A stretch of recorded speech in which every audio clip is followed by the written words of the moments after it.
So, remember how earlier in the show I said we sat down for cigars to have a discussion? Let me pull up, because I screenshot it.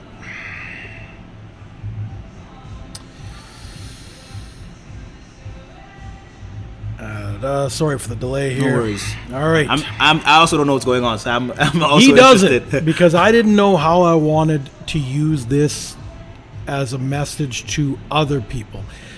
Most people approach me wanting an outcome, but because they're not there, they don't know how to ask the right question.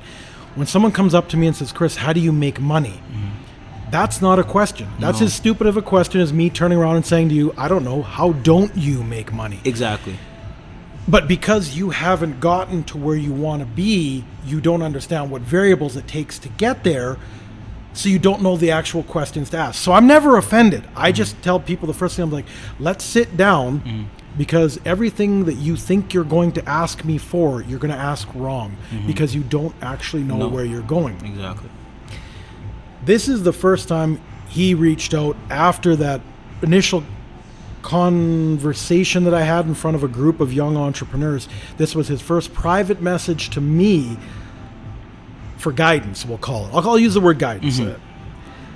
Hi, hey Chris, I had a question that needs someone with experience to help me out with, so it's only fair I ask the most experienced businessman I know. A lot of people be like, oh, he's just kissing your ass, blowing smoke up your ass. No, what he's doing is setting the tone of respect for where I am, the knowledge I've acquired over decades. And he didn't ask me, what he follows with isn't, how do I make money? He explains the situation. I'm currently working on some things for my Airbnb business. We've set the tone. He's now removed the thousands of variables for me to answer a question by getting to the point of what we're doing, which requires me to write up a proposal to include some individuals I'm looking to potentially partner with.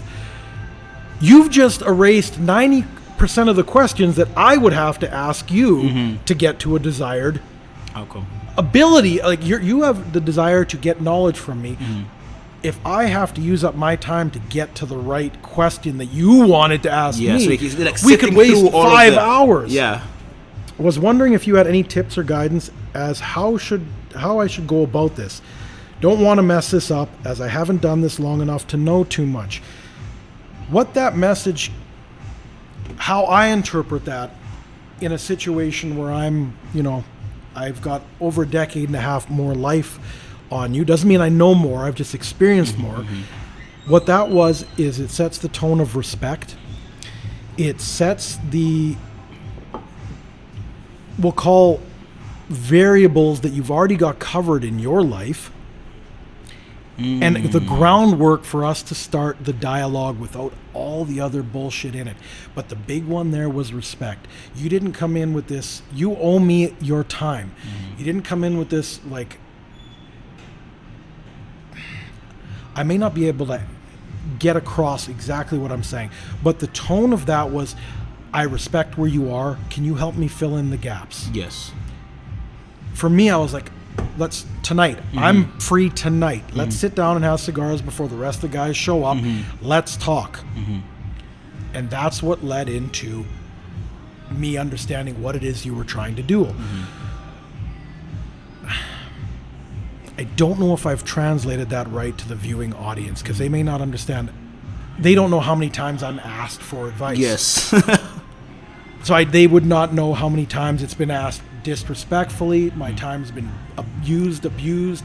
I will give 3 hours here so I can try and reach thousands of people, and it may only sink in for 5. But if I have to give 20 people, not have to, if I am lucky enough to get to sit down with 20 people who want my knowledge, but only one of them apply it, you could count all that as the other 19 by 2 or 3 hours each as wasted time. Yes. And wasting my time is far worse than wasting my money, because I can make an infinite amount of revenue. I value my time, which was the first thing that I told you guys when we had that group talk, which was when you get to the point where you're no longer worried about your finances, your currency is your time. Yes. Spend it wisely, because every second is one less second you have in your life. Exactly. Maybe that's what I'm trying to get with that, is he got to the point asked if I could help. Could we sit down and further this dialogue? But he brought in what he was armed with. I'm armed with this much. I need the next step. That was both respectful and honoring of what I've accomplished, so that it doesn't pat me on the back, but here's someone who's not going to waste my time. Exactly. And I can even talk about me, myself, the thought process I went through to ask you that question. Please do. Yeah, so I've been working on this thing, and I was thinking about, okay, so I'm about to make a business proposal for multi-millionaires now, because they're the people that own the let's say the building that I want to start using for what I'm trying to do. We're going to segue into real estate for people Yes. who want to know, because real estate isn't a sure game for No. everybody to make money. Exactly, in. it's not. So listen to his thought Yes. process here, Yes. because when I finally sat down, I was like, he's exactly who I thought he was from the beginning, because he has not shortcut any steps. And I didn't mean to interrupt this, but I want you to listen to every word that he's saying, because right off the bat, you could see that he had done his research. He didn't just go blindly buying something, blindly renting, blindly renting, leasing, with all that kind of stuff, which a lot of people do, saying, show me the money. No, that's not it. That's No. where It risk took- comes it in. took preparation. It did. So, yeah, my